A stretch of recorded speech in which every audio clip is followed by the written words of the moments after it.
एक कंपनी में ज़्यादा साल टिकने से ज़्यादा अच्छी ग्रोथ होती है या आपको हर 2-3 साल में स्विच करते रहना चाहिए? एक्सपीरियंस, वो अनुभव एक ही कंपनी में मिल रहा है तो आपको स्विच करने की जरूरत नहीं है, and he is working the same thing for 10 years, then obviously his growth chances are going to be very low, क्योंकि 10 ईयर में चीजें बदल जाती हैं। सही। आज की तारीख में चीजें बहुत फास्ट बदल रही हैं। फील्ड जॉब करने के क्या-क्या एडवांटेजेस हैं? अगर ग्राउंड रियलिटी नहीं पता है तो कई बार हमारे डिसीजंस जो हैं वो वास्तविकता से दूर हो सकते, but if you are new to the industry, new you are new to the job, I think you should spend good time on the floor. आप भीड़ से कैसे अलग हुए? आपने खुद को एकदम कैसे स्टैंड आउट कराया? So he asked me very simple question. Om, what do you want? You want comfort or you want growth? So I said, boss, growth. Then he said, okay, go. उनकी meetings होती हैं, उनका क्या mindset रहता So अभी board room में सारा पूरा 360 डिग्री डिस्कशन होता है कि सारे स्टेक होल्डर्स के लिए गुड क्या है, कहाँ पे चीजें हैं जो हमें इम्प्रूव करनी, ओवरऑल सस्टेनेबिलिटी क्या है, ये प्रॉफिट हमें अगर सस्टेन करने हैं तो कैसे हमें कम्युनिटी को सपोर्ट करना है, कैसे हमें एम्प्लॉय को सपोर्ट करना है, कैसे हमें चीजों को सस्टेनेबल वे में चलना है जो हमारा विजन चल रहा है. Hello everyone, welcome back to our another episode on Beyond the Ranks. Today I have a very special guest with me, Om Shukla sir. So Om sir भी वैसे basically यूपी से ही हैं. So before starting, I would just like to introduce sir कि as there's a very famous quotation that more the knowledge, lesser the ego, and lesser the knowledge, more the ego. So अगर मैं sir की पूरी journey को जब मैं समझ रहा था, जब मैं सर से लिंक्डइन पर बात कर रहा था, जब मैं सर से इस पॉडकास्ट से पहले एक हमने पर्सनल मीट भी रखी थी दिल्ली में, समझने के लिए सर की प्रोफ़ाइल को हम किस-किस टॉपिक्स पर बात कर सकते हैं। तो मेरे को एक सर का कैरेक्टर समझ में आया, सर की एक पर्सनैलिटी समझ में आई कि इंसान सर के पास मोटा-मोटा 20 सालों का तजुर्बा है और सर लगभग 15 देशों में काम कर चुके हैं। उसके बाद भी आप सर की सर का कैरेक्टर देख सकते हैं, सर की उदारता देख सकते हैं कि हमारा जैसा जो एक ग्रोइंग चैनल है, जो कि वो अभी बहुत इनिशियल डेज़ में है। सर ने एक इतना अच्छा एग्ज़ाम्पल सेट किया है कि आप जैसे लोगों को ट्रीट करते हो ना, वो आपका एक्चुअल कैरेक्टर रिफ्लेक्ट करता है। Thank you so much for giving this opportunity and accepting our invitation and getting featured on our platform. So good to have you, sir. Thank you so much, Laveen. I think this is a very good start for your channel as well as for me to interact with you. I think it is great opportunity for both of us to reach our audience and try to help them and help ourselves to learn more and more. Thank you so much for having me in this channel. It's an honour sir कि हमारे initial days में अगर मतलब आपके जैसी personality का बंदा अगर हमारे चैनल पर आता है, ये हमारे लिए एक बहुत बड़े सौभाग्य की बात है और जो भी हमारे व्यूअर्स हैं, मैं उनको एक छोटी-सी बात बताना चाहता हूँ कि सर को ऑलमोस्ट 20 साल का एक्सपीरियंस है और सर के अगर मैं पूरा पोर्टफोलियो आपको बताऊँ तो सर ने कोका कोला कंपनी के साथ काम किया हुआ है, हिंदुस्तान यूनिलीवर के साथ सर ने काम किया हुआ है। सर ने पेप्सिको के साथ काम किया हुआ है, मोंडलेस के साथ काम किया हुआ है, तो जितने बड़े-बड़े जायंट्स हैं तो सर उनके साथ रह चुके हैं अपने 20 साल के करियर में। तो सर से समझते हैं उनकी जर्नी के बारे में, सर के इनिशियल डेज़, ठीक है? सर की एकेडमिक बैकग्राउंड क्या था? सर किस डोमेन से आते हैं? और सर की पूरी जर्नी को हम समझेंगे और हम ये भी समझेंगे कि सर के जर्नी से जो यंग प्रोफेशनल्स हैं, वो क्या सीख सकते हैं? प्लस जो वर्किंग प्रोफेशनल्स हैं, जिनको कॉर्पोरेट में या किसी कंपनी में 5-10 साल हो गए हैं या फिर 10 से भी ज़्यादा साल हो गए हैं। तो सर हमारे व्यूअर्स को थोड़ा अपनी अर्ली डेज़ के बारे में, थोड़ा इंजीनियरिंग बैकग्राउंड के बारे में बताइए और पूरी जर्नी जो हिंदुस्तान यूनिलीवर से स्टार्ट हुई और वो आज जो सीटीआर तक पहुँचे हैं आप, उसके बारे में थोड़ा-सा ब्रेक डाउन करके हमारे व्यूअर्स को बताइए। Yeah, sure. So just to start with, मैं बोलना चाहूँगा कि जर्नी हमेशा कहीं ना कहीं से स्टार्ट होती ही है. सो आई थिंक हमें किसी को इस तरह से नहीं आंकना चाहिए कि जर्नी कहाँ से स्टार्ट हो रही है, बल्कि हमें इससे आंकना चाहिए कि जो व्यक्ति है वो कोशिश क्या कर रहा है और कहाँ जाना चाहता है। तो जो उसका डेस्टिनेशन है वो ज़्यादा इम्पोर्टेंट है, बजाय वो कहाँ से शुरू कर रहा है। क्योंकि सबने कहीं न कहीं से स्टार्टिंग हम्बल बैकग्राउंड से ही की होती है।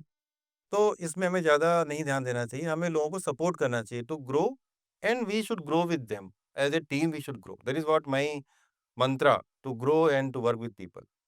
Coming to my personal journey, I was very lucky कि जब मेरा ग्रेजुएशन कंप्लीट हुआ, मेरी इंजीनियरिंग कंप्लीट हुई, तो मेरा कैंपस प्लेसमेंट हुआ हिंदुस्तान यूनिलीवर, उस समय हिंदुस्तान लीवर थी, हाँ। एंड देन हिंदुस्तान यूनिलीवर बन गई। सो एक स्टोरी है उसके पीछे which I will tell at the last moment. Hmm, hmm. Okay, so I was lucky to get into a GT program of levers, and then I worked there for almost 3 years. And I think I traveled across India in in those 3 years.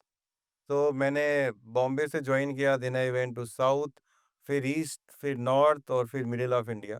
मैंने पूरा India लगभग travel किया during Hindustan Lever days. Then I join PepsiCo, and I worked in their biggest plant at that time, which was in Bangalore. Then I moved to chocolate industry in Mondelez.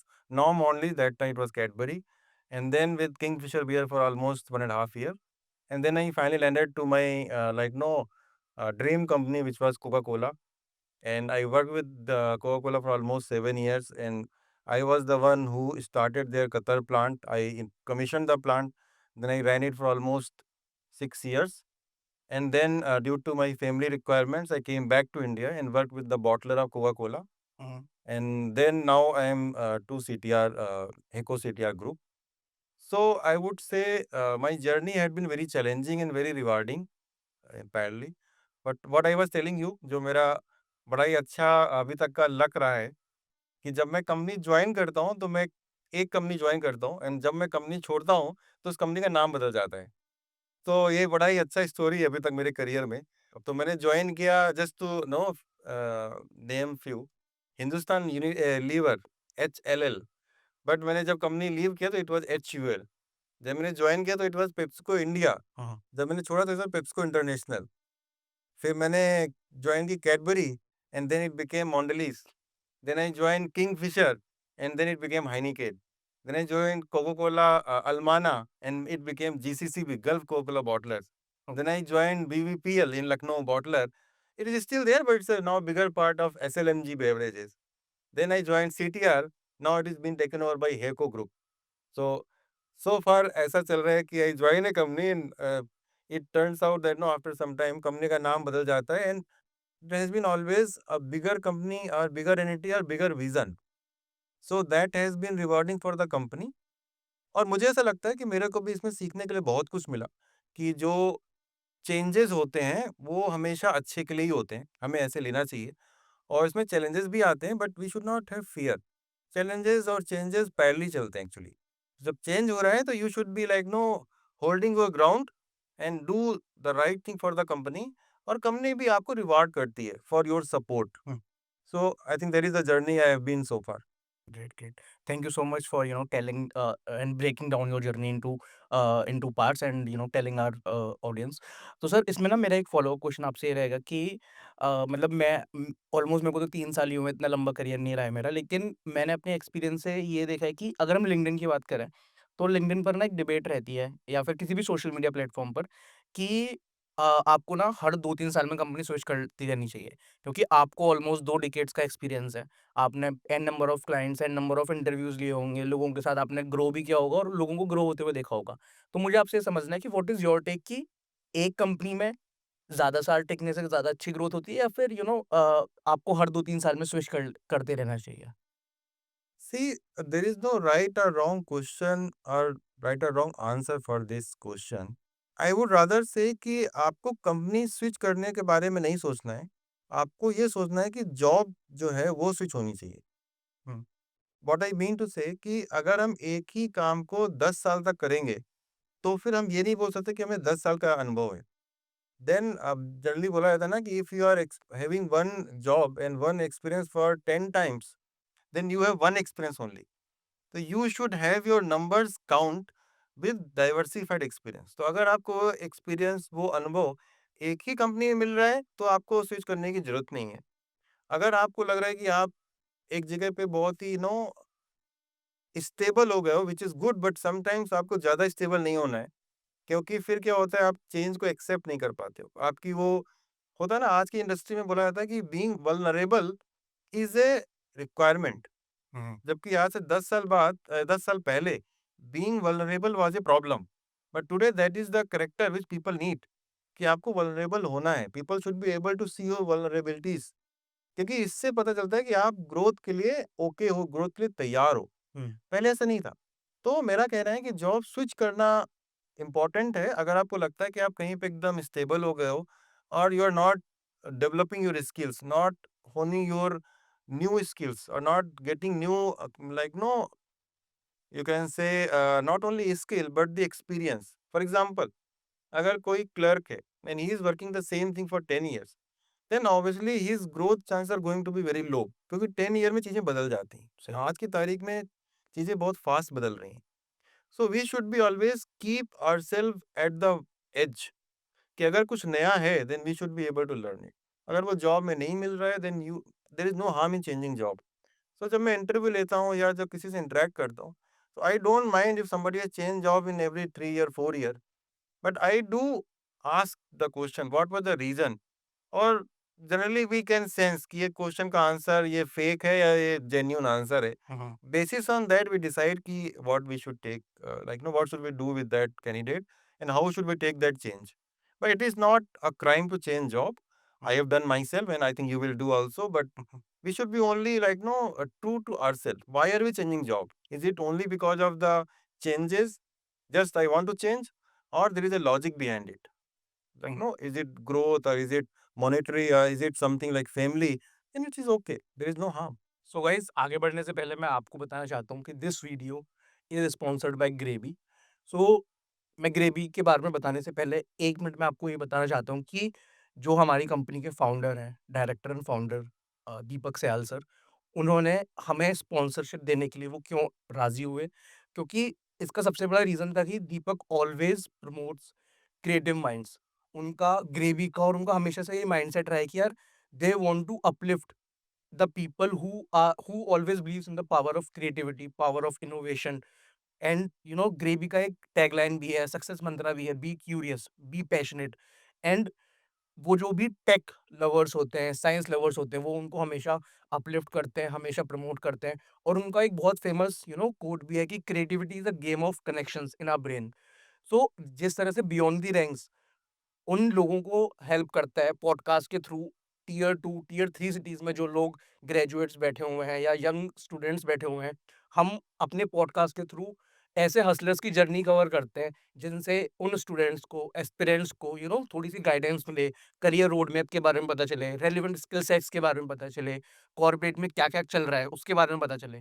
So beyond the ranks and GreyB का mission same page पर है। We are aligning, that's why Deepak को काफ़ी अच्छा हमारा मोटो लगा, काफ़ी अच्छा हमारा विज़न लगा, that's why he was willing कि हमारे साथ वो he wanted to give us this sponsorship. So मैं ग्रेवी के बारे में बताना चाहता हूँ, तो GreyB is a market leader in the intellectual property rights, that is IPR. और ग्रेवी टेक कंसल्टिंग है, बिज़नेस कंसल्टिंग प्रोवाइड करती है electronics, health care, life sciences and telecom space में। So, if you are a startup founder or an entrepreneur or someone who has, or a founder who has done something groundbreaking innovation, or who has some groundbreaking idea in their mind, Gravy can be your partner or a go-to company in turning your creative ideas into reality.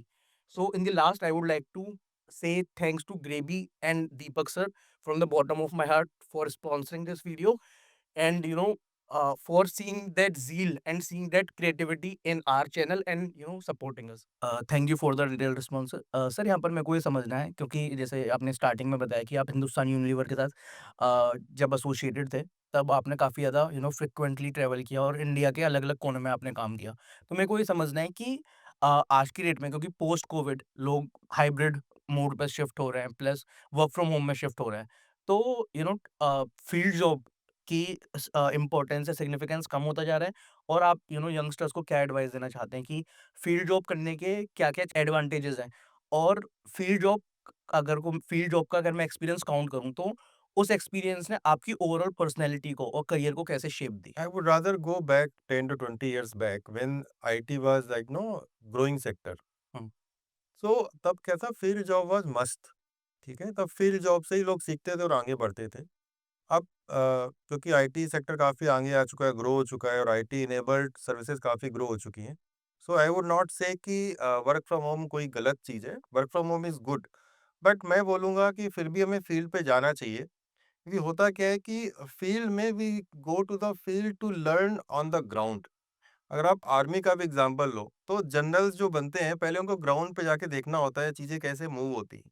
Then from home, from room, you can manage everything. From cabins, you can do everything only when you know how things will be moving on the ground. अगर ground reality नहीं पता है तो कई बार हमारे decisions जो हैं वो अ, वास्तविकता से दूर हो सकते हैं। तो उसमें 2 रिस्क होते हैं। एक, आपकी टीम आपके ऊपर जो भरोसा करती है वो वीक हो सकता है, कम हो सकता है। दूसरा, आपकी डिसीजन मेकिंग जो स्किल्स हैं वो वीक हो सकती हैं या धीरे-धीरे डेवलप नहीं होंगी। कमिंग टू मैनेजमेंट, आपको एग्ज़ैक्टली पता होना चाहिए कि ग्राउंड पे क्या चल रहा होगा। देन आप अपने ऑफिस से भी डिसीजन ले सकते हो। इवन आप जैपनीज़ टेक्नोलॉजीज़ को पढ़ो या जैपनीज़ सिस्टम को पढ़ो, टोयोटा प्रोडक्टिव सिस्टम बहुत फेमस हुआ है, टीपीएस या जिसको टीपीएम बनाया गया बाद में। उसमें भी बोले जाते हैं कि आपको शॉप फ्लोर पे जाना है। गेम्बा वॉक या ये सारे वर्ड्स आपने सुने होंगे। हुँ, हुँ। तो ये फिलॉसफी ये बोलती है कि आपको ऑन ग्राउंड जहाँ पे एक्शन हो रहा है, वहाँ पे आपको जाके देखना है आपको जाकर के कि वहाँ क्या हो रहा है। क्योंकि डिसीजन मेकिंग जो आप ले रहे हो वो उनके लिए ही ले रहे हो और जो प्रॉब्लम है वो वहीं पे ही है। तो अगर आप अपने ऑफिस से सॉल्व करोगे चीज़ें तो मेबी आप ग्राउंड की जो निटी-ग्रिटी है उनको मिस कर जाओगे। तो hmm. Work from home is good only when you know everything and you everything when I say at least most of the things. But if you are new to the industry, you are new to the job, I think you should spend good time on the floor and then you should retract yourself and then you do your like no work from home, work from office, everything is okay. But you should be knowing. और ये permanent नहीं होना चाहिए। At least week में एक बार तो आपको floor पे होना ही चाहिए। People should know you and you should know people. क्योंकि end of the day business is done by people for the people. So business is not only business. Business is only happening with people, by people, for the people. It's like democracy. So you should know people, what is their expectation, what are their obstacles, issues, their motivations. Then that will enable you to make better decisions. Okay. That is how I perceive this. Great, great. Thank you for the value addition tips sir. Sir यहाँ पर मेरे को एक चीज़ समझनी है, जैसे आपने अपना करियर 2007 में स्टार्ट किया, तो अगर ऑलमोस्ट 18 साल हो गए, तो इन 18 साल में जो आपके बेस्टमेट्स रहे होंगे या फिर सेम लेवल पर रहे होंगे, ठीक है? ऑल्दो वो आपके नोन हो या अननोन हो, मैं मतलब ये अंदाज़ा लगा के चल रहा हूँ कि जिन लोगों ने 2007-8 में अपना करियर स्टार्ट किया होगा, आज ज़रूरी नहीं है कि हर बंदा कंट्री हेड की पोज़ीशन पे पहुँच गया हो या फिर डायरेक्टर की पोज़ीशन पे पहुँच गया हो। तो मेरे को ये समझना है कि ऐसी क्या क्वालिटीज़ थी, ठीक है? क्योंकि जितना मेरा समझना है कि जब आप ऊपर इसके लेवल तक पहुँच जाते हो, तो टेक्निकल क्वालिटीज़ से ज़्यादा आपका एटीट्यूड और अलग पर्सनैलिटी ट्रेट्स पिक्चर में आते हैं, गेम में आते हैं। तो ऐसी क्या चीज़ थी, जो कि एक डिफरेंशिएटिंग फैक्टर थी, आपके बीच में और उन लोगों के बीच में जो आपके लेवल तक नहीं पहुँच पाए? और व्हाट मेड वो डिफरेंशिएटिंग फैक्टर कैसे आया? आप भीड़ से कैसे अलग हुए? आपने खुद को एकदम कैसे स्टैंड आउट कराया? हमें मेरे को वो क्वालिटी समझनी है। So I would not say I'm standing out from the crowd. I am still part of the crowd very much. And I would rather say the credit goes to my parents and my mentors. So just to give you a flavor, my first mentor who was with when I was in Unilever and when I was doing training. So when I was supposed to give a subcharge that no, you go to a site for 6 months and perform your duties. So he asked me very simple question. Oh, what do you want? You want comfort or you want growth? So I said, boss, growth. Then he said, okay, go to South India then. Then I said, why? He said, no, because in North India you will be more comfortable. In South India you will be discomfortable and then you will learn. So that point is still stayed in my mind. Even today, I feel that point in my mind, in my heart. Why did he say that? Because your progress, your growth starts from your uncomfortable zone. So there is a management theory you might have noticed and no, you must have read somewhere that no zone of like comfort zone and growth zone, that theory, which hmm, you know better than me. So I always stayed in my uncomfortable zone. So whenever I start feeling comfortable, I try to change. Either I go to my boss, I say, boss, give me more challenging task. Or as I said earlier, if I believe like no, my job is getting like no, I'm getting bored, then I change the job.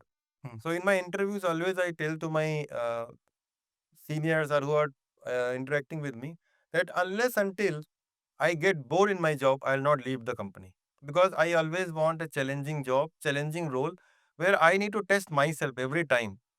Then I think I am more comfortable. And that has been the critical point, which many of my mentors and my seniors have told me that your best part is that you get things done out of nowhere. Hmm, When people will say it is not possible, you say, boss, give me some time. Let me come out with the solution. So that has been my attitude. And I think whenever there is a challenge, as I told earlier, opportunities will always come in disguise. So if you are seeing there is a challenge in front of you, so don't think it's a challenge. Think It's an opportunity disguised under the wheel of challenge. Slowly and gradually, once you start working, then you realize it was an opportunity, but it was not clear. So that is how this growth comes in. And it is not only my experience. ज़्यादातर लोगों का experience यही है कि जो opportunities आती हैं ना, बहुत ही डिस्गाइज़ होके आती हैं। या कई बार तो आपको उनसे डर लगता है कि ये करना है कि नहीं करना है। But eventually you do it और फिर आपको सक्सेस भी मिलती है। So that has been my philosophy कि जब भी कोई चैलेंज आता है, take it with a positive attitude, do it at least for 1 year, do it for 1 year. If it is getting done, then you are done anyways, you are successful. If it is not, then change the way, but do not run away from the problems. Great, great. Like I would say कि ये आपकी side से हमारे viewers के लिए बहुत ज़्यादा value addition tip थी, ठीक है? सर यहाँ पर मेरे को एक और चीज़ समझनी है आपसे, क्योंकि आपने अपना सबसे ज़्यादा टाइम कोको कोला कंपनी को दिया है, ठीक है? और आपने बताया कि वो आपकी ड्रीम कंपनी भी थी। तो सर यहाँ पर मेरे को समझना है कि जितनी भी आपने कंपनीज़ में काम किया, तो कोको कोला को सबसे ज़्यादा टाइम देने का क्या रीज़न था? Like was it culture? ठीक है, उनका कल्चर कुछ ऐसा था, या फिर मतलब uh, I would not go into the nitty gritties कि मॉनेटरी फंड ज़्यादा थे या क्या था, लेकिन कोई कोई तो डिफरेंशिएटिंग फैक्टर रहा होगा, जो कि क्योंकि सारे जायंट्स हैं, एचयूएल भी जायंट है, मोनलेस भी जायंट है, सारे जायंट्स थे। लेकिन कोई एक रीज़न, और वहाँ पर तो आपने जैसे स्टार्टिंग में बताया कि आपने वहाँ पर स्टार्ट ही किया था कोको कोला कंपनी में। कतर में आपने एकदम you were the founding members in that plant. तो इतने ज़्यादा चैलेंजेस, नया देश, नए लोग, उसके बाद भी आपने 7-8 साल वहाँ पर दिए। तो उसके पीछे क्या रीज़न था sir? So reason is very simple, as I told कि वहाँ पे कभी चैलेंजेस खत्म ही नहीं हुए। सो जब हमने ज्वाइन किया तो we build that plant, it was the most lean plant of Coca Cola system. Okay, then second, वहाँ पे करीब करीब हम 14 से 15 नेशनलिटीज के लोग थे। सो उनको सबको अलाइन करना अपने विजन के साथ, एंड सबके साथ में काम करना ताकि हम सब एक साथ मिलके काम कर सकें। तो पहला साल तो इसी में चला गया, प्लान को सेटल करना, प्रोडक्शन को स्ट्रीमलाइन करना, टीम को स्ट्रीमलाइन करना, टीम को अमलगमेट करना कल्चर में। सेकंड, जब हमने थोड़ा-सा कम्फर्ट हुआ, तब तक वहाँ पे पॉलिटिकल एम्बार्गो आ गया कतर के ऊपर। Hmm, so there was a supply chain issue, तो फिर वहाँ पे हमने काफ़ी मेहनत किया। Then slowly we started growing. फिर कोविड आ गया, तो फिर कोविड में हमने काम किया। फिर उसके बाद एक रिस्ट्रक्चरिंग हुआ कंपनी के अंदर काफ़ी टाइम से, because of Covid it was due.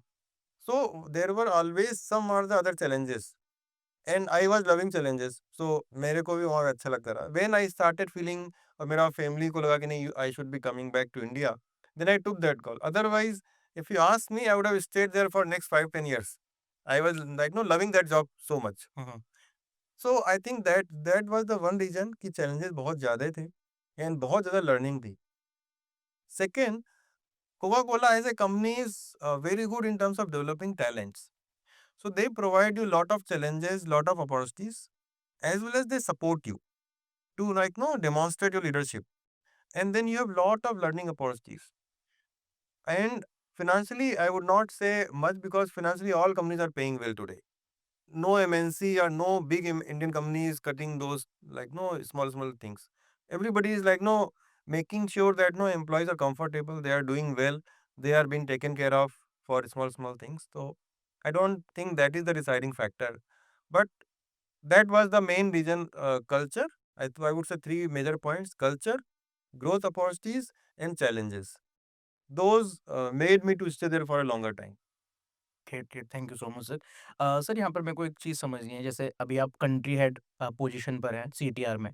तो let's say next 4 to 5 years में आपने एक अपने लिए कोई गोल सेट कर रखा होगा, या लेट्स से आपको सीईओ बनना है इस कंपनी में, या फिर किसी भी अलग कंपनी में। तो आपको अपना एक रिप्लेसमेंट ढूँढना है इसी ऑर्गनाइजेशन में। तो आप क्या-क्या ट्रेड्स उस बंदे के अंदर देखेंगे, और आप कैसे आइडेंटिफाई करेंगे कि हाँ, this person is right fit, या फिर एक आइडियल मैच हो सकता है, या मेरा एक आइडियल रिप्लेसमेंट हो सकता है। तो वो आप कैसे फिगर आउट करते हैं उन ट्रेड्स को? See, generally speaking, leadership is a very different ball game compared to individual contributors. So there are many individual contributors who perform very well and they fail miserably in leadership. So there are 2-3 reasons which make them to fail or which make them not to success, not to be so successful as they perceived they should have been. पहला तो ये है कि micro management. सो leaders को micro manager नहीं होना चाहिए। So we should enable our team members, our associates to take risk. और उसमें फेल होगा then you are there to manage. अगर सक्सेसफुल होता है then give that credit to them कि ठीक है you have done good, so that no they get motivated and they take more challenges. They should not be working on technical level. Technical level तो करना ही है daily, but they should be also thinking towards strategic level कि 6 month down the line, 1 year down the line, 2 year down the line कैसे चीजें move होंगी, company कैसे move होगी, लोग कैसे सोचेंगे। Hmm, third thing, he should be a people manager. So these three traits are very important for leadership. In fourth one, I think already I touched upon the challenges and the changes. Nowadays, things are changing very fast, very rapidly. So leaders should be agile. They should be able to lead business as well as people to that change which is coming up.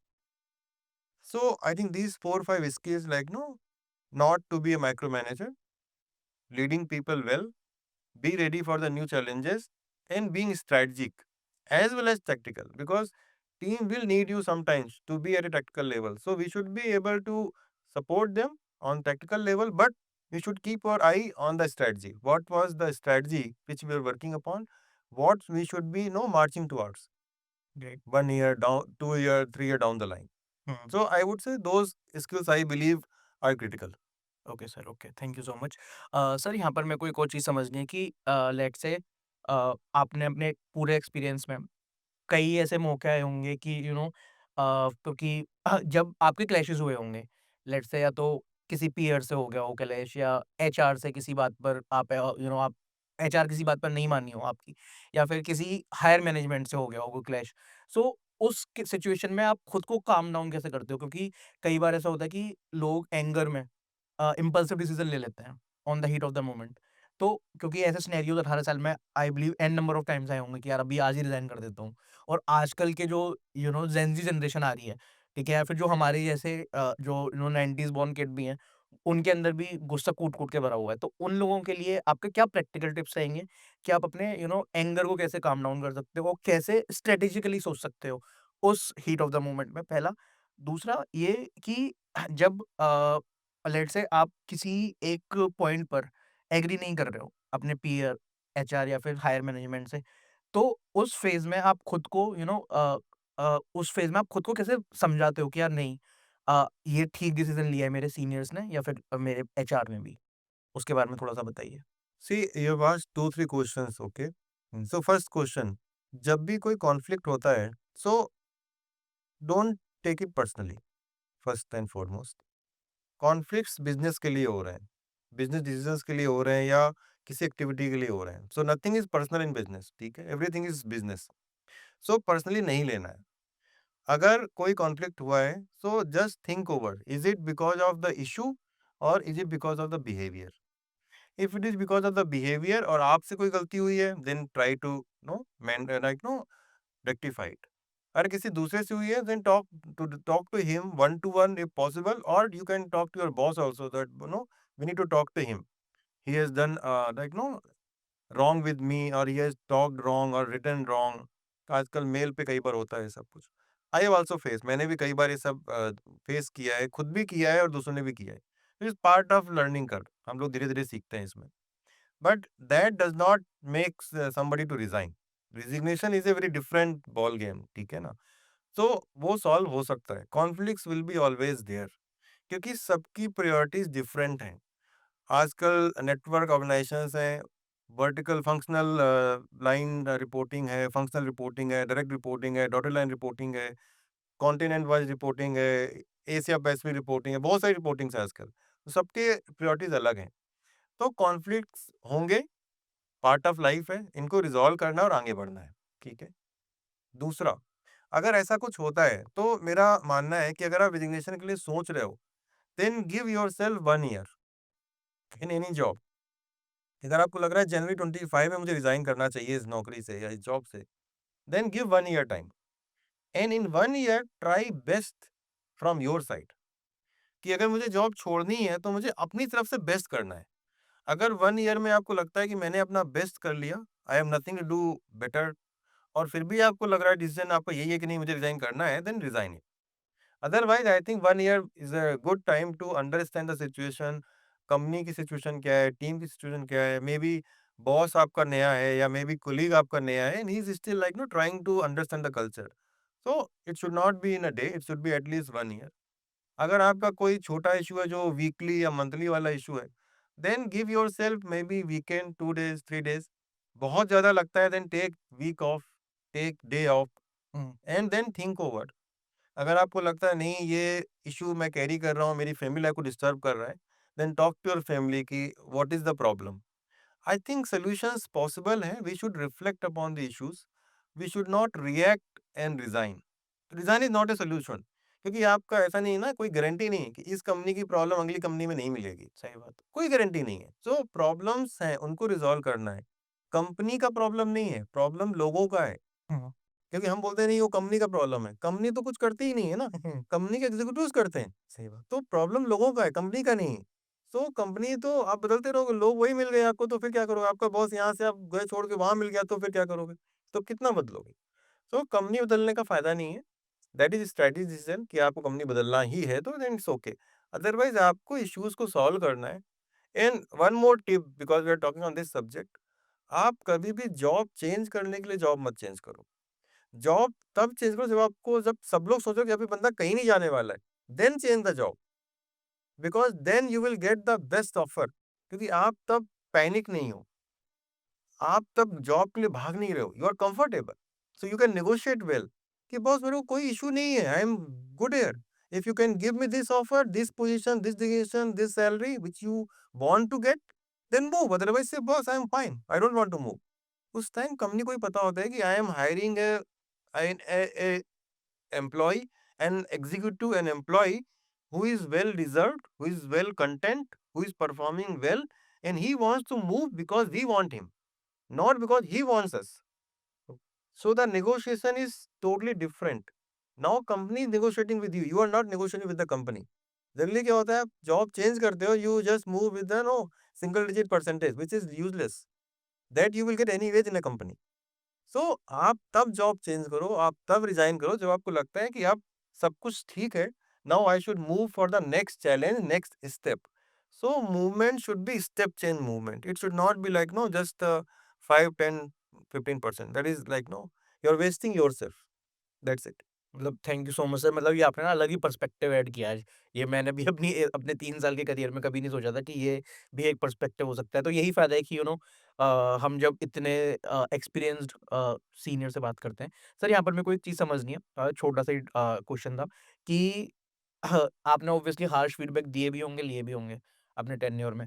तो जब आप harsh feedback आपको आता है अपने senior से, तो उसे आप कैसे चैनलाइज़ करते हो? कैसे रिएक्ट करते हो? और जब आपको देना होता है किसी को हार्श फीडबैक, तब आपका क्या माइंडसेट रहता है? आप किस ज़ोन में रहते हो? और वो आप बस कंपनी के बेटरमेंट के सोचते हो या फिर थोड़ी-सी आपके अंदर वो एम्पैथी या मतलब इमोशंस भी आते हैं कि यार नहीं यार, एक और चांस देना चाहिए। वो क्या मेरे को वो थॉट प्रोसेस जानना है। एक क्योंकि आप बहुत बड़ी लीडरशिप पोस्ट पर हो, तो एक लीडर के दिमाग में क्या चल रहा होता है उस टाइम पर?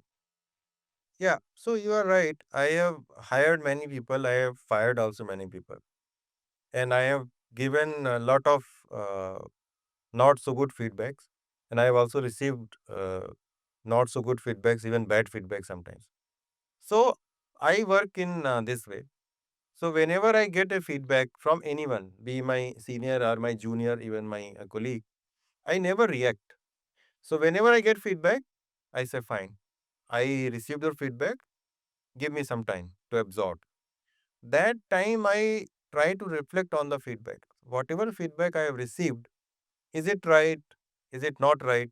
Is it only his feedback or it is something which I have received from someone else as well? Because if you are getting similar feedback from 2, 3 colleagues, that means there is a point which you have to work upon. If you are getting a random feedback, someone is telling, but not everyone, that means that is his perspective. So you just leave it. It's fine. No need to work upon. So do not change yourself if that is a random feedback someone is giving, but which is not a kind of routine feedback you are getting. But if something is there which is being given by many people, at least 2, 3 people, and you can also cross check with your colleague, your friend, or your senior whom you trust.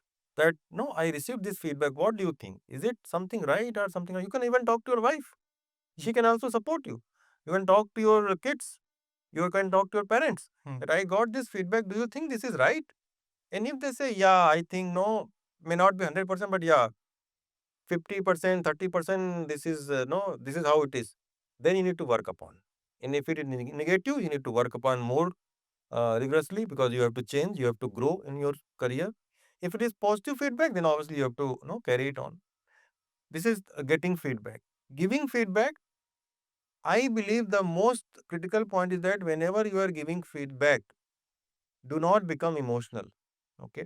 Be very professional. Your tone should be very, very professional and on the subject. It should not go beyond the subject. It should never become personal, because then you are rupturing your relationship. As long as you are giving feedback on the point, on the traits, on the business, like no discussion, then people may feel bad, but eventually they will realize that you are doing it for the good, not for no just to curse him. If people understand, it is good for them. If they do not understand, you have done your job. Because sometimes it is your job to give feedback. So you should be like, no, fair enough. This is my job to give feedback. I am giving this feedback in a most professional way. Now, if the guy is taking it, he is working upon it. It is good for him, good for me, good for the company. If he's not taking it, he is the loser. True. That's it. So it's a part of life. We have to keep doing it. We have to keep getting it. And at any level you go, like 360-degree feedbacks are nowadays are happening and coming up. So your juniors will give you feedback, your seniors will give you feedback, your colleagues will give you feedback. Not all feedbacks are right. Not all feedbacks are wrong. You need to filter it out and work on those feedbacks which may bring you to the newer, which may take you to the newer heights, which may bring new skills, which may bring new behaviors, which are good for your growth. So take those things as an input to know, refine yourself. True, true. That is the, I think, right way to understand. सही बात, सही बात। Sir यहाँ पर मेरे को ना एक और चीज़ समझनी थी आपसे कि क्योंकि आपने ऑलमोस्ट 15 कंट्रीज़ में काम किया है। तो अ, मतलब थोड़ा-सा कंट्रोवर्शियल भी हो सकता है टॉपिक, हम्म। लेकिन I want to know your true take on this, actual take कि इंडियन मैनेजर्स उनके अंदर प्रोफेशनल एथिक्स, वर्क एथिक्स ज़्यादा अच्छा होता है या कंडक्ट उनका ज़्यादा अच्छा होता है, या फिर इंटरनेशनल मैनेजर्स का जो हायर हायरार्की पर हैं, उनका ज़्यादा कोड ऑफ कंडक्ट कह लो या फिर प्रोफेशनलिज्म उनके अंदर ज़्यादा होता है। What is your take on this? So मेरा ऐसा मानना है कि नेशनलिटी से या पासपोर्ट से कोई फर्क नहीं पड़ता है. So I have seen very good managers, very good seniors, very good leaders in India. I have also seen very good leaders in Europe, in US, in China, in Hong Kong. So I don't think leadership is a matter of nationality. Leadership is a matter of character. Leadership is a matter of vision. Leadership is a matter of how do you want to do things, how do you want to conduct things, and how do you want to lead your people. End of the day, leaders cannot do everything themselves. They have to lead people. They have to get things done by their teams. And teams are looking towards the leader, that how he is leading us. So I don't think leadership is a matter of nationality. You see, a lot of leaders are there. Like no, Nelson Mandela was not Indian. He was a good leader.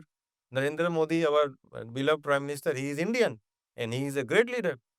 So leadership is not a matter of nationality. It's a matter of individual characteristic and no traits which I have told. That is how I perceive it. Okay sir, okay. Like I am in complete agreement to your point of view sir. Sir यहाँ पर मेरे को एक और चीज़ समझनी है, क्योंकि आप डेवलपिंग नेशंस में आपने काम किया है, डेवलप्ड नेशंस में भी आपने काम किया है। तो और आप बहुत ज़्यादा फॉरेन क्लाइंट्स के साथ भी मिलते हैं। तो जब आप किसी क्लाइंट मीटिंग में जाते हैं, उससे पहले आपका क्या थॉट प्रोसेस रहता है? क्योंकि आपने बहुत हाई लेवल की जो बोर्ड रूम्स की, क्योंकि you must be a part of board room as well, decision making body में भी आप रहे हो ज़रूर। तो इसमें मेरे को ये समझना है कि जो उस लेवल की, मतलब 2, मैं इस क्वेश्चन को 2 पार्ट में बाइफरकेट कर देता हूँ कि जो बोर्ड रूम की मीटिंग्स होती हैं, ठीक है? वो जो पूरे लोग होते हैं, जो डिसीजन मेकर होते हैं, कंपनी को जो कर्ता-धर्ता होते हैं कंपनी के, उनका क्या माइंडसेट रहता है और वो क्या उनको क्या मतलब एग्ज़ैक्ट उनका माइंडसेट क्या रहता है? वो क्या बातें करते हैं? वो कंपनी के विज़न को, कंपनी की ग्रोथ को, ठीक है? और वो right from the country head, जो सबसे छोटा एम्प्लॉयी है, वो उसकी ग्रोथ को कैसे साथ-साथ लेके चलता है? पहला क्वेश्चन मेरा ये है। दूसरा, जब आप फॉरेन क्लाइंट से मिलते हैं, तो मीटिंग से पहले आपका क्या थॉट प्रोसेस रहता है? आप क्या-क्या तैयारी करके जाते हो? और कई बार ऐसा भी होता होगा कि मीटिंग्स में बाउंसर्स भी आ जाते होंगे, जो आप प्लान नहीं करके जाते हो। तो उस सिचुएशन में कैसे आप डील करते हो? सी बोर्ड रूम्स में बेसिकली हमको ऐसा लगता है कि बोर्ड रूम में सिर्फ कंपनी बिजनेस के बारे में सोचती है, बट ऐसा होता नहीं है। बोर्ड रूम्स में जनरली जो लीडर्स हैं, they think about obviously the customers who are our customers, internal and external, also the employees because they are also stakeholders. So अगर आप देखो slowly and gradually अभी कंपनीज में शेयर होल्डर के बजाय स्टेक होल्डर्स पे switch हो गया है. So now leaders think about all the stakeholders, be it customer, employ, supplier, everybody, even society, because there is major stakeholder for us. So अभी board room में सारा पूरा 360 डिग्री डिस्कशन होता है कि सारे स्टेक होल्डर्स के लिए गुड क्या है, कहाँ पे चीजें हैं जो हमें इम्प्रूव करनी है. तो अब सिर्फ कस्टमर पे फोकस नहीं है, सिर्फ प्रॉफिट पे फोकस नहीं है. ओवरऑल सस्टेनेबिलिटी क्या है, ये प्रॉफिट हमें अगर सस्टेन करने हैं तो कैसे हमें कम्युनिटी को सपोर्ट करना है, कैसे हमें एम्प्लॉय को सपोर्ट करना है, कैसे हमें चीज़ों को सस्टेनेबल वे में चलना है, जो हमारा विजन चल रहा है आजकल. सो बोर्ड रूम इस तरह से काम करते हैं, जैसा मेरा अपना एक्सपीरियंस है. Coming to the next question which you asked कि मीटिंग्स में कैसे जाते हैं. सो मीटिंग्स में जनरली हमें पता होता है किस सब्जेक्ट पे मीटिंग है या क्या टॉपिक है या किस डिस्कशन के लिए हम जा रहे हैं. तो we should do our homework well prepared. We should go always we should go well prepared. अगर वहाँ पे कोई ऐसा क्वेश्चन आता है जो हमें नहीं पता है सही से और हमें उसमें और इन्फॉर्मेशन की ज़रूरत है या और कोलीग से डिस्कशन करना है, we should be humble enough and transparent कि I need some time, I will come back. क्योंकि ब्लफ करने से अच्छा है कि आप एक्सेप्ट कर लो हमें नहीं पता है. एंड मेरा ऐसा मानना है जैसे-जैसे आप हायरार्की में ऊपर जाते हो, you need to be more and more truthful and humble and trustworthy. कोई बुरा नहीं मानता अगर आप बोलते हो मुझे नहीं पता है.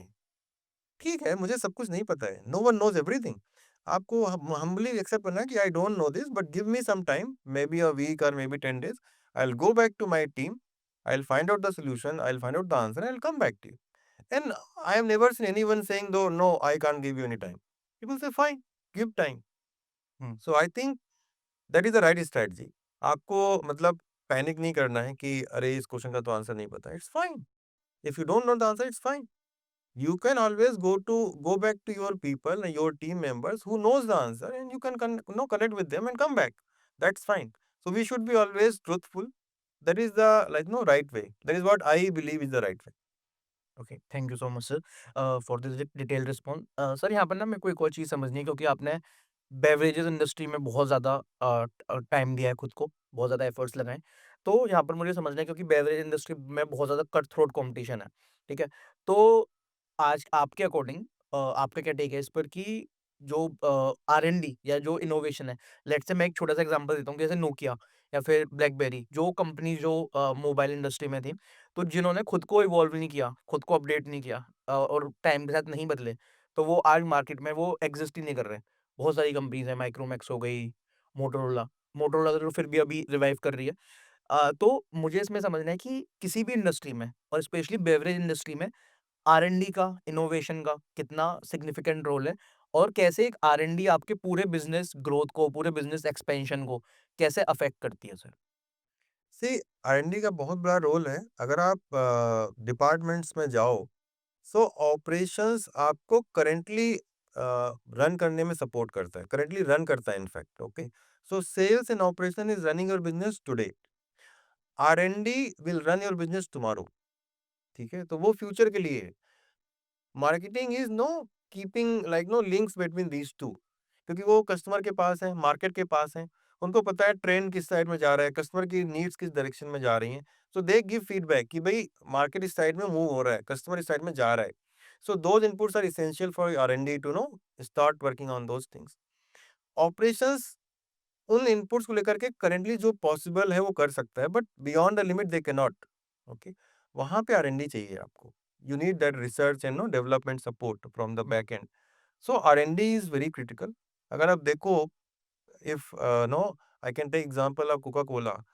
ऑलमोस्ट 140 ईयर्स हो गए इस कंपनी को, और आज भी आप कोका कोला को देखो तो looks like young company. Okay, we used to call it 140 years young company, hmm, hmm, क्योंकि आज भी उनकी स्ट्रेटजी, उनके प्रोडक्ट्स यूथ के साथ अटैच्ड हैं। हुँ, Even today, the youngest one, like no, 20-year kid, he will like no, he can relate himself to the cook. That is the strategy. That is how no they work upon. And same with many other companies. Even my current company, we invest lot in R&D. क्योंकि R&D ही आपके future के लिए solutions देगा, customers की preferences के हिसाब से solution provide करेगा, प्रोडक्ट प्रोवाइड करेगा, जो कि आपके फ्यूचर के लिए एसेंशियल होंगे। So I think R&D is very important. जो आपने एग्जांपल्स दिए, I would not name them, but I think yeah they missed the train, so they are coming back, but I think it is too late. Okay, okay. Sir जैसे मैंने को बोला कि strategy पर बहुत ज़्यादा फ़ोकस किया कि बहुत अच्छे से मतलब वो आर-एन-डी ओरिएंटेड है और 140 साल पुरानी यंग कंपनी है। तो मेरे को इसमें आपसे समझना है कि अगर कोई स्टार्टअप है और वो बेवरेज इंडस्ट्री में एंटर करना चाहता है, तो क्या उसके लिए अभी भी स्कोप है? और क्या क्या कैसे वो स्ट्रैटेजाइज़ कर सकता है फिर ये पूरी मार्केट जो है या फिर पूरा जो बेवरेज इंडस्ट्री है, ये पूरी की पूरी मतलब सैचुरेशन आ गया है इसमें, फिर कोई भी न्यू प्लेयर इसमें एंटर नहीं कर सकता। नहीं, ऐसा नहीं है सैचुरेशन, ऐसा लगता है सैचुरेशन हो गया है, लेकिन ऐसा है नहीं। आप देखो बहुत सारे नए-नए ब्रांड आ रहे हैं। अभी कुछ साल पहले तक किसी ने सोचा नहीं होगा कि हेक्टर बेवरेज का जो आया पेपर बोट, हुँ, किसी ने नहीं सोचा था। वो एंटर किए and they are doing well. अभी रिलायंस ने एंटर किया है बेवरेज में, they are also doing well. बहुत सारे आपको पैकेज वाटर के ब्रांड्स दिखते हैं जो कि नए एंटर कर रहे हैं, but they are also doing well. Lahori Jeera आपने सुना होगा, हाँ, they're also doing well. So there are many brands which are like no very new, but they are no getting established and they are doing good. So I would not say you need to fight with the giants, but you need to have your USP कि आपको करना क्या है. If you have that, I think still lot of opportunities are there, क्योंकि आप देखो हमारी population बढ़ रही है और every 10 to 20 year you have new generation which is coming in. तो अगर आप उनसे कनेक्ट कर पाते हो, so I think you can still establish beverage business. There is no saturation in this field because it's growing very fast. Okay, okay. Thank you so much sir. Sir यहाँ पर मेरे को एक और चीज़ समझनी है आपसे कि मतलब ये थोड़ा-सा हमारे कॉर्पोरेट टॉक से थोड़ा-सा अलग है। क्या आपका क्रिकेट में इंटरेस्ट है sir? I used to play cricket, but फिर एक टाइम के बाद टाइम नहीं मिला। अच्छा, तो अभी देखते हैं सर? I don't. अच्छा, अभी मैं एक्चुअली मुझे लगता है कि क्रिकेट देखने से ज़्यादा अच्छा है खेलना, ताकि आपकी हेल्थ के लिए अच्छा है और आपकी हॉबी के लिए अच्छा है। हुँ, देखने में क्या है, आप आइडल होते हो 8 घंटे, 6 घंटे, and you are actually wasting your time. Hmm, hmm. उसके अच्छा है कि आप हाइलाइट्स देख लो 40-50 मिनट की। So you learn everything, you get the crux, but you invest your time in somewhere else which is more, no you can utilise it more. मेरा question क्योंकि ये इसलिए था कि मैं समझना चाह रहा था कि आपका कोई आइडल है इन टर्म्स ऑफ लीडरशिप, किसी को आप बहुत ज़्यादा आइडलाइज़ करते हो, See, उसका leadership style? yeah, obviously. See, if you come to leadership, MS Dhoni is the icon, and I think his leadership skill has been like no, I would say best so far in cricket. Yes, Saurav Ganguly was like no one of them who built, you can say like no aggressiveness in the team. MS Dhoni was the one who built aggressiveness with calmness, and that is how a team performed well in his tenure. So I think both of them are very good leader in cricket. So obviously I learn a lot from them. Okay. तो sir ये मेरा last topic रहेगा जिसके बाद we would be wrapping our podcast.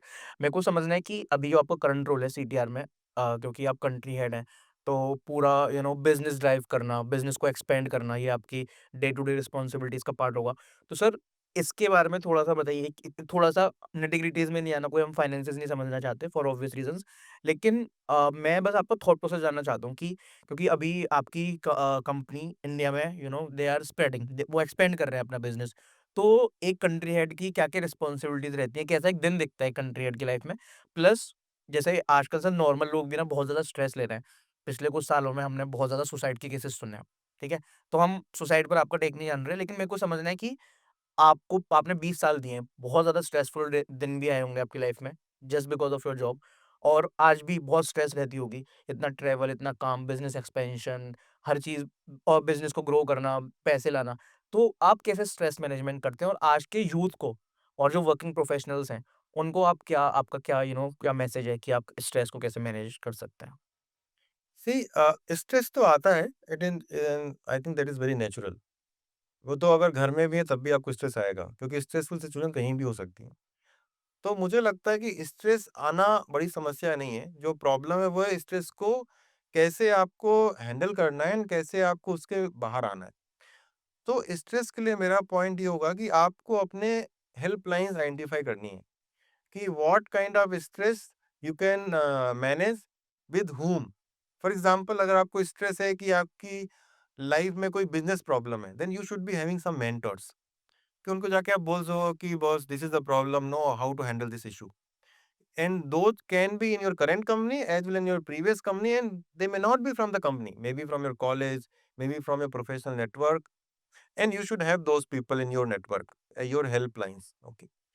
If you have any personal issue, then you should have those people also in your friend circle. It may be like no, they may be your parents or your wife, your daughters, brothers, sisters, anyone where you can tell openly and they can give you feedback openly without any like no restrictions or without any। होता है ना कई बार कि यार इसको बोले ना बोले, वो नहीं होना चाहिए। You should be able to open up, तभी आपको सपोर्ट कर पाएँगे। सो ये तो अगर स्ट्रेस है तब के लिए। स्ट्रेस जनरली होता कैसे है? जब एक्सपेक्टेशंस मीट नहीं होती हैं। अगर मेरी नहीं हो रही हैं, तो मुझे स्ट्रेस होगा कि no I am falling back. अगर किसी और की नहीं हो रही हैं, तो मुझे होगा यार I am not able to complete the expectation और complete the desire of someone else. इन दोनों से बचने का एक ही रास्ता है, डू योर बेस्ट। देन आपको लगता है ठीक है भाई जो भी है, I have done my best, I have given my entire effort. If things are moving good, if not moving then also good. तो हमारे बोलते हैं ना कि अगर आपके मन का हो तो बहुत अच्छा, आपके मन का हो तो अच्छा, आपके मन का ना हो तो बहुत अच्छा, क्योंकि फिर गॉड प्लान कर रहा है। तो I think we should be positive. Stress तो आते रहते हैं, इट्स पार्ट ऑफ लाइफ। अब स्ट्रेस से घबराना नहीं है, स्ट्रेस तो आते ही रहेंगे। ग्रेट। और सर इससे पहले जो मेरा पहला पार्ट था कि कंट्री हेड के उस पर क्या-क्या रोल्स एंड रिस्पॉन्सिबिलिटीज़ रहती हैं? अगर आप थोड़ा-सा नटशेल में बता पाएँ हमारे व्यूअर्स को। See, not only content, as a leader आपको बेसिकली 3-4 चीज़ों पे ही काम करना होता है, जो मुझे लगता है मैंने सीखा है इतने सालों में। पहला तो आपके stakeholders, and when I say stake holders, आपके कस्टमर्स, अगर आपका डायरेक्ट कस्टमर से लिंक है तो, और लिंक होता ही है। आप किसी भी रोल में हो, आप कस्टमर से लिंक्ड हो, या तो आप उसके लिए वैल्यू क्रिएट कर रहे हो या आप उससे डिस्कस कर रहे हो and you are not trying to influence him and support him. So customer, you need to be very careful.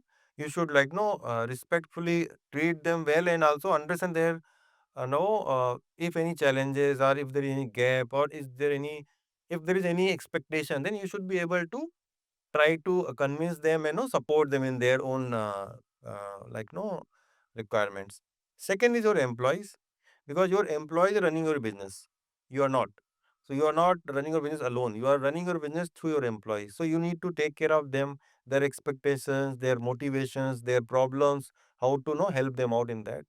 Third thing, you have to build a ethical and trustworthy team who are open to each other, where they can reach for help, they can talk openly. There needs to be debate. Okay, people should debate, people should argue, and then they come to a point where they all agree on some strategy and they should work upon.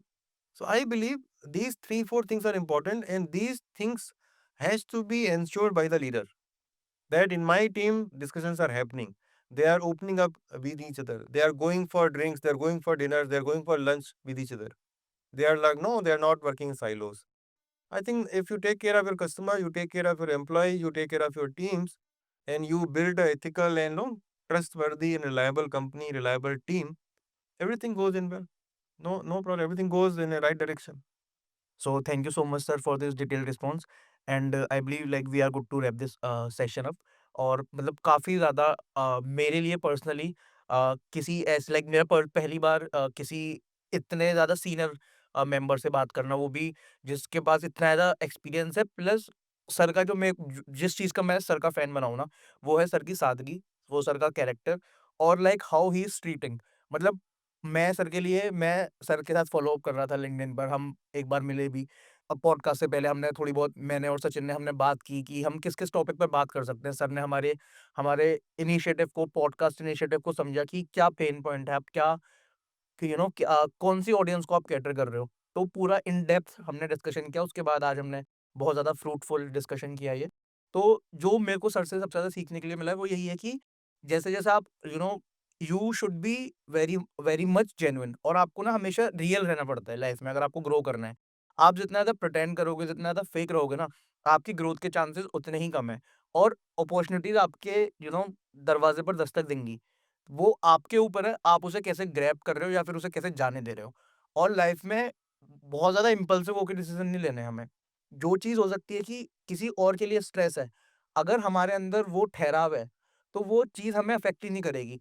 अगर मेरे को कोई चीज़ hit कर रही है ना, तो मुझे उस चीज़ को थोड़ी देर के लिए मेरे को 5-10 सेकंड के उस वो जो 5-10 सेकंड की विंडो होती है ना, वही विंडो होती है जो हमसे गलत काम या फिर एंगर इश्यूज़ में आके हम कुछ गलत कदम उठा लेते हैं। लेकिन अगर हम उसी प्रेम में थोड़ा-सा खुद को सँभाल लें, खुद को कामली और कंपोज़्ड वे में हैंडल कर लें, तो चीज़ें मच बेटर वे में हम अपनी लाइफ़ को जी सकते हैं। तो ये मैंने सर से सीखा। और मैंने सबसे सबसे अच्छी चीज़ जो सर से सीखी है वो यही है कि हमें लाइफ में ग्रो करते रहना है। इसके साथ-साथ हमें अपने साथ वाले जो लीडरशिप का जो रोल है ना मतलब कई लोग बोलते हैं मैंने यूट्यूब पर कई वीडियोज़ देखी है कि लीडरशिप बहुत ओवररेटेड है और कुछ फ़र्क नहीं पड़ता। लेकिन आज सर से बात करके मेरे को समझ में आया है कि एक अच्छे लीडर का होना कितना ज़्यादा ज़रूरी है। आपके अगर आप जूनियर भी हो ना, आपकी ग्रोथ में अगर आपका मैनेजर या जो लीडर है, वो अच्छा है और उसके सारे फंडामेंटल्स, सारे बेसिक्स क्लियर है, तो वो कैसे आपकी ग्रोथ में रोल प्ले कर सकता है। So thank you so much sir, आपने अपने बिज़ी शेड्यूल से हमारे लिए टाइम दिया। सो जाते-जाते लाइक मैं बस व्यूअर्स को ये भी बताना चाहता हूँ कि सर को लिखने का भी बहुत शौक है और सर की कुछ टाइम में एक बुक भी आने वाली है और सर यूपी के भी हैं, तो थोड़ा बहुत ना वो पोएम वाला वो जो वो टच रहता है ना, वो यूपी के लोगों में रहता ही है। तो जाते-जाते अगर हमारे व्यूअर्स के लिए कोई 2 शब्द अगर आप बता पाएँ then we will be wrapping it up sir. Okay, thank you so much. I would take this opportunity to talk to your audience and my audience as well. No, I had this desire to connect with more and more people to help them out in their career, in their life. So I think this is very good opportunity given by you to me, and I really appreciate that. No, to reach more and more people and talk to them. So I think we'll be in touch. And no, if anyone wants to reach me, I have my LinkedIn profile as you connected with me. They can also connect with me, and we can always know any question if there, if any question or query or any advice they want to give me or they want to take from me, I am open to that. I am very well connected in social media, so we can always talk. Thank you so much. And yeah, my book will be coming in few days, so maybe I'll be able to tell that time. Okay, Thank you so much. Okay sir. Thank you so much.